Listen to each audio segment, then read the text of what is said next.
What is up, everybody? RandomRandomMan here, bringing you another video during this current quarantine era. I hope everyone out there is continuing to stay safe and be well during this unpredictable time, as I am bringing you a special video of sorts. Yes, last night were the 2021 Oscars, or the 93rd Academy Awards, and continuing a tradition that I've done for the past few years now, I am going to break down my thoughts on the ceremony. Now, before I get into talking about the actual winners and how many predictions I got right, I wanted to talk about the ceremony itself and how different it was from years past. Of course, given how we are still in a global pandemic, things were going to play out differently. And with how everything was set up with the main venue of the show, it was done not at the Dolby Theater like it's usually done. It was done at the Union Station in Los Angeles, one of a few venues around the world that were set up for people to sit and watch the ceremony and also accept if they won an award. The show began with Regina King, who was presenting the first award of the night, leading us into Union Station with a long tracking shot of her going into the venue. And as I mentioned in my predictions and preferences video, producer Steven Soderbergh said that it would be like watching a movie while watching this year's Oscars. And that approach and execution was definitely delivered, as right down to the aspect ratio being 2:3:5:1 and it being shot in 24 frames per second, it had that feel down. And with all the different transitions between different angles of people presenting, the nominees and winners being shown, and just the overall vibe of the show, it felt more intimate and small, and I thought that was nice, and it felt like a callback to previous award ceremonies too, at least with past Oscars ceremonies that I'm familiar with, and even ones that I wasn't around to have watched live for. So here, I was digging the approach and execution. Even with what was done with the hour-and-a-half pre-show before the actual ceremony was pretty cool to see, and also streamlining the show to, in theory, running shorter than it was. And this year, the show ran at about 3 hours and 19 minutes, which is a bit shorter than last year's just over 3.5-hour running time. And a lot of that was mainly due to how the Best Original Song nominees, which are usually performed on stage before the actual award is given out, were performed and presented in the pre-show leading up to the Oscars, which was great in cutting down the running time and also just getting us a fuller feel of the performances before we actually see what won that award. Speaking of how awards were presented too, all 23 categories were presented pretty swiftly as the show ran along. The order in which they were presented was interesting in being done differently than years past. The first two awards of the night were Best Original Screenplay, as I said, presented by Regina King, and Best Adapted Screenplay, also presented by King. And that has been done before. The last time those two awards were presented first was 5 years ago, in 2016, when Spotlight and The Big Short respectively won those awards. So it wasn't out of the ordinary. Usually every year, it's either Best Supporting Actor or Best Supporting Actress alternating as the first awards of the night. But then with some of the bigger awards, I was startled to see that the order in which they were presented broke tradition, with Best Director, for example, being presented smack in the middle of the show, and that is usually one of the last awards to be given out, like either the second to last or the fourth or last award to be presented. And then Best Picture specifically was not presented last. It was presented third to last before Best Actress and Best Actor being the final awards of the night. So that threw me off a bit. And getting into the last award specifically, that has to do with the person who actually won the award causing quite a bit of backlash recently. I mean, as recently within the last several hours or so of the ceremony having been aired. And this brings me right into the actual winners of the show. So getting right into that, the film that won the most awards of the night was Nomadland, my favorite movie of 2020. I was so happy to see it get the love and attention that it deserved. It won 3 awards: Best Picture, Best Director, and Best Actress. for Frances McDormand. That was one of the few predictions I did end up getting wrong, but I was so happy to see her win this award. And this is now the 7th time, or she is specifically the 7th person to win 3 or more acting Oscars, and she is only behind Katharine Hepburn by 1 award for winning the most in the Best Actress category. She was my choice to win in the category. I predicted it would be Carey Mulligan, though there was also a chance Viola Davis could win. But yeah, either way, so happy to see what I think is probably my favorite performance of 2020 within film win an Oscar. Best Actor, which was the final award of the night, went to Anthony Hopkins for The Father. And that ended the show on a really weird note because aside from the order being switched up, this led many to believe, including myself, that the producers positioned that award specifically at the end because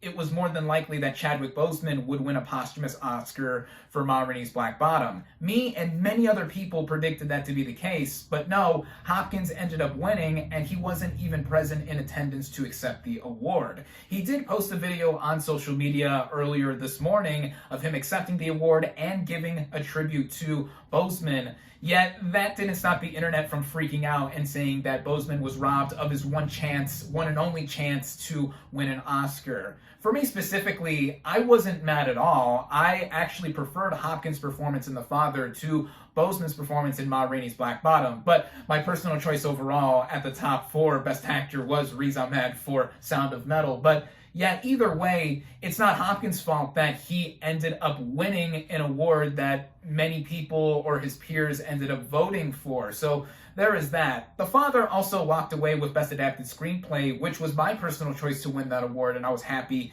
to see that as well. Getting into the other 2 acting awards, Best Supporting Actor went to Daniel Kaluuya for Judas and the Black Messiah. No surprise there. Totally well-deserved. Best Supporting Actress went to Ye Jung-yoon for Minari. So happy to see that as well. That was my choice and my predicted winner. And I loved her speech. I mean, the speeches that she's given every time she's won a major award across this award season have been so good. Her fangirling over Brad Pitt, and also just how sweet she was in general. I mean, just such a sweet and loving individual. How can you not like her? And then Best Original Screenplay, since I've already mentioned Adapted Screenplay going to The Father, it went to Promising Young Woman. Emerald Fennell won the first award of the night, as I correctly predicted. 2 more categories I got correct were Best Animated Feature Film going to Soul, deservedly so, and Best International Feature Film going to Another Round. Thomas Vinterberg, the director of the movie, gave a long and impassioned speech while accepting the award, and I got choked up while watching it because he mentioned that 4 days into the production of that movie, his daughter Ida was killed in a car accident, and she was supposed to be in the film. At the end of the movie, the film was made in tribute to her, and her classmates and friends were featured in the film, as the school that the movie was shot at was the actual school that they all went to. So yeah, that was one of my favorite speeches of the night for sure. And with those 2 categories specifically, International Feature Film and Animated Feature Film, they were 2 of the only 3 categories presented, along with Best Picture, that featured clips preceding the award actually being presented. I instantly noticed that, and that, in my mind, was done to, I guess, streamline the show a lot quicker. I mean, even clips of actors and their performances in the respective categories they were nominated for weren't even shown unless you saw some of their performance in the Best Picture category, as clips for that award were shown before Best Picture was announced. And then just to quickly go over the films besides Nomadland and The Father that won multiple awards, the other films that actually won 2 awards apiece were Judas and the Black Messiah, which, along with Best Supporting Actor, won Best Original Song for Fight For You by Her. That was easily the most surprising win of the night because I don't think any of us saw that coming.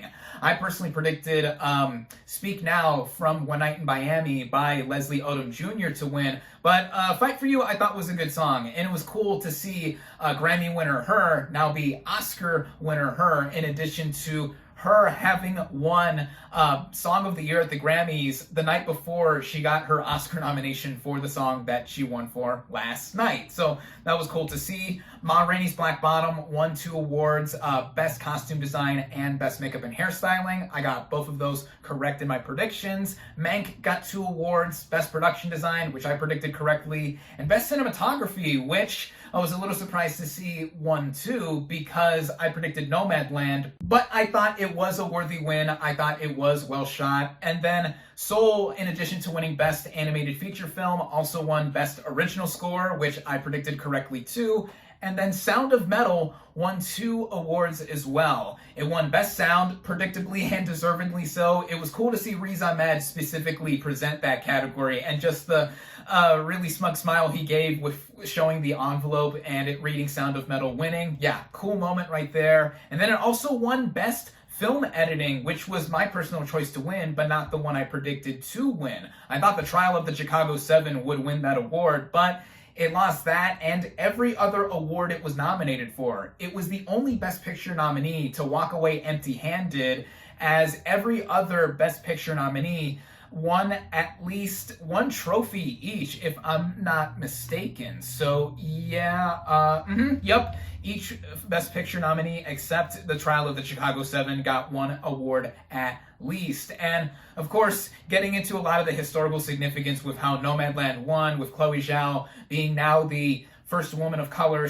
/ non-white woman / Asian woman to win Best Director, second woman to win Best Director after Catherine Bigelow for The Hurt Locker, Frances McDormand now winning 3 acting Oscars, and now she has another Oscar for having produced Nomadland as well. Yeah, I did a big post on my Facebook and Instagram spotlighting some of the notable records and also firsts that Nomadland had made with its wins last night. So there was that. And yeah, overall, I thought that the ceremony this year was definitely a memorable one for both good and bad. Good because it was able to work around a lot of the COVID restrictions and guidelines and still making for a show that was interesting to watch. But then there was some of the bad that did occur with it as well, at least by a lot of people's estimations.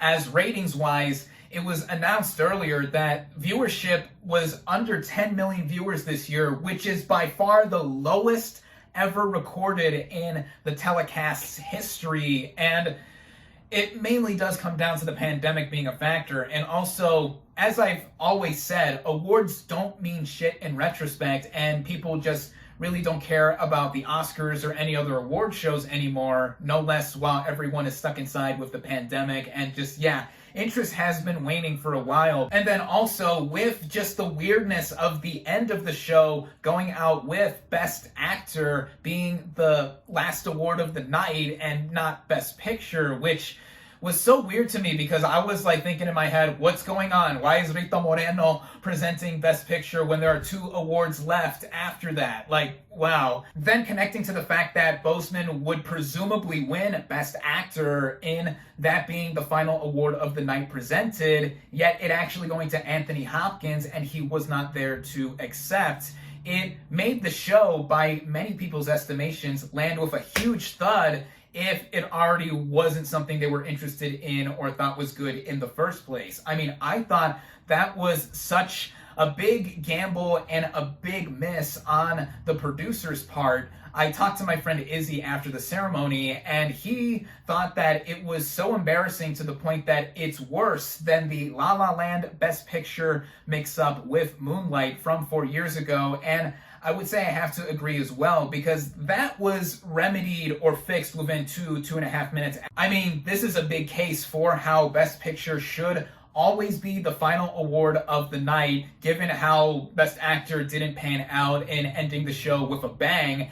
And some people even said that across the ceremony, they were missing having a host again. This is the 3rd year in a row that the Oscars went hostless, which I didn't mind. It further streamlined the show, and we would get to see the awards and people give their acceptance speeches a lot faster, and there were hardly any shenanigans in between. There were moments of levity in spurts with the ceremony. The most memorable moment of the night, by my calculation and many others' calculations, involved some Oscar music trivia being done by Lil Rel Howery, who was the co-host of the pre-show, and when it got to Glenn Close and she was asked if she knew the song "Da Butt," she did.